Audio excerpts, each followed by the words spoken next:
Hey guys, how's it going? Tim Bargfrede here with Mortgage Advisors, and there is so much going on out there right now. So I figured I'd compile a bunch of data, throw it into a nice little PowerPoint presentation so I can better explain everything going on with supply and demand. Is there going to be a bubble, mortgage rates, recession, inflation? So we're going to cover a lot. I will say it's about 10 minutes long, but stick with me because it's a lot of really good information. So let's get into it. So first things first, one of the key macro drivers of the recent inventory shortages is just lack of new home construction since the Great Recession. I wanted to include this chart just so you could see it is cyclical, up, down. But this next graph is a really good one. So past 6 decades, the most recent one, there was 6.8 million new homes built. Prior to that, the average over the 5 prior decades was 10.7 million homes built per decade. So we're 63% this most recent decade compared to long term. Here's another really good chart year over year.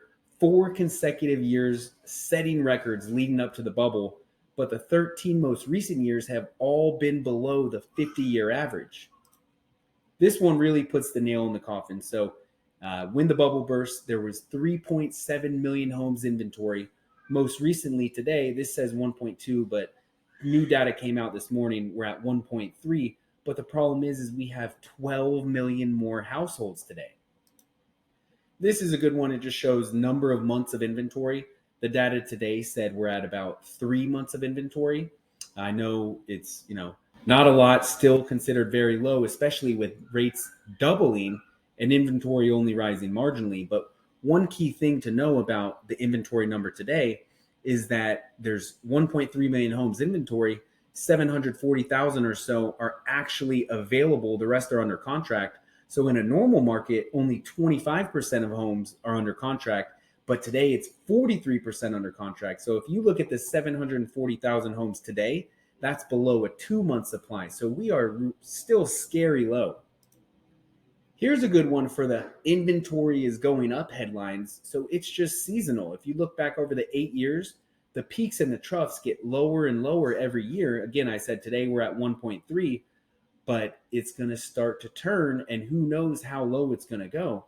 So supply and demand is just so far lopsided, it just does not support any kind of bubble or depreciation in the near future. This is really interesting. If we switch over and look at demand, demographics plays a really big role in this. So according to Zillow, the average age of a first-time home buyer is 33 years old. So, if you look back 33 years, here's where we are at this arrow. Over the next 5 years, there are more and more households being formed, more and more millennials entering the housing market. And another interesting thing, if you look back 33 years prior to the housing crisis, this was in 1974 when abortion was passed. So demographics, again, does play a major role. Here's some interesting data to look at the role that COVID played into the supply and demand. So this chart shows the price change, and this is the change in interest rate. So price changes shot up. That means demand shot up because rates went down so low. So because of the accommodating Fed policy, interest rates were near record lows. And because of that, so many investors flooded the market, both institutional and individual investors. Just here alone in Florida for the first half of 2022, they accounted for 45% of all single family homes that were purchased. Last but not least, I call this rooted sellers. So because demand was so crazy during COVID, when the rates even got as low as in the twos, everyone has such a low interest rate right now. So if they needed or wanted to move, they're kind of staying put because they don't want to leave that 3% interest rate to jump up to a 6%. So they're inhibiting the normal flow of new market or new inventory to hit the market. So obviously we know inventory is low, demand's high. So the mid to long-term solution is just to build more homes, right? Well, the housing starts and permit data came out for the month of July. Year over year starts are down 18.5%. Single family permits are down 11.7%.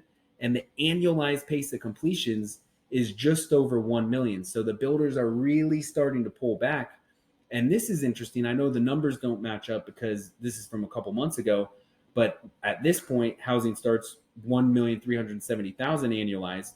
100,000 homes are destroyed annually. So here's the new supply, but household formations, 1.4 million annualized.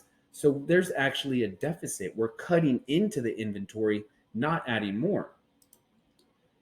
This just actually came out, and this is builder sentiment. So as you can see, the past couple months have all been lowering, and below 50 signals a contraction. So builders are really worried they're not going to be building as many homes, and it's not good because although demand has slowed down, it's still really, really strong relative to inventory. Now let's switch gears and talk about a recession, okay? I know the White House is out there trying to change the actual definition, but economists have always said two consecutive negative quarters of GDP. So Q1 2022, we were at negative 1.6, and most recently in Q2, we were at negative 0.9. So the National Bureau of Economic Research is actually like the referee that calls a recession officially, and it normally won't happen for a while. They got to analyze all the data and everything. But there have never been two consecutive negative quarters without a recession eventually being called. So, what is this going to do to the housing market? What's it going to do to interest rates? Let's take a look. Well, housing actually stays strong through recessions. And as you can see here, over the past 50 years, it's generally going up. I know we can take away the housing crisis, but check out these numbers right here. Again, housing normally does good. Appreciation continues through recessions. This was the only time that there was a bubble, but the housing market led us into the housing crisis, the Great Recession. So there was one other minor pullback in 1991, but that's not the bubble that everyone's talking about right now. I mean, a 2% dip is pretty small, but the average appreciation over all these recessions was about 5% year over year. Now let's look at what happens with mortgage rates. So as you can see, every recession brings mortgage rates back down. So more than likely, if history repeats itself, I told you we're going to have a recession. We're probably already in it. It will bring mortgage rates back down. Now, the true driver of mortgage rates is inflation, because inflation is the arch nemesis of the bond market. And, it kind of drives it. You can see here. So inflation is through the roof right now. The Fed has been actively raising the federal funds rate to bring inflation back down. And I just want to point out that the Fed is raising the federal funds rate. It controls short-term interest rates, not a direct correlation with long-term mortgage rates. So how did inflation get so high? This is inflation as it continued to go up, and the Fed just continued to say it was transitory, and they didn't raise it until March of this year, and they only raised it by 0.25%. Then they raised it again 0.5%, and then 2.75%. So they are actively working to raise it, but they should have acted way sooner. So in conclusion, what should you do? I've given a lot of information, and my take on it is supply and demand is extremely lopsided right now. So that is going to support continued appreciation. So I don't recommend waiting for rates to come back down, which we know will happen because of the recession. You buy the house today, appreciation, the rate of it is going to start to come down. And that's a good thing, because this 20% year over year we've been seeing isn't normal. It's not sustainable. So buy a home today. It's still an amazing investment. Let the rates come back down once the Fed gets inflation under control, and you'll have an amazing opportunity to refinance at that time. So buying real estate is always going to be an amazing investment. If you have any questions about any of this, I'd love to dive in deeper with you. Thanks for your time.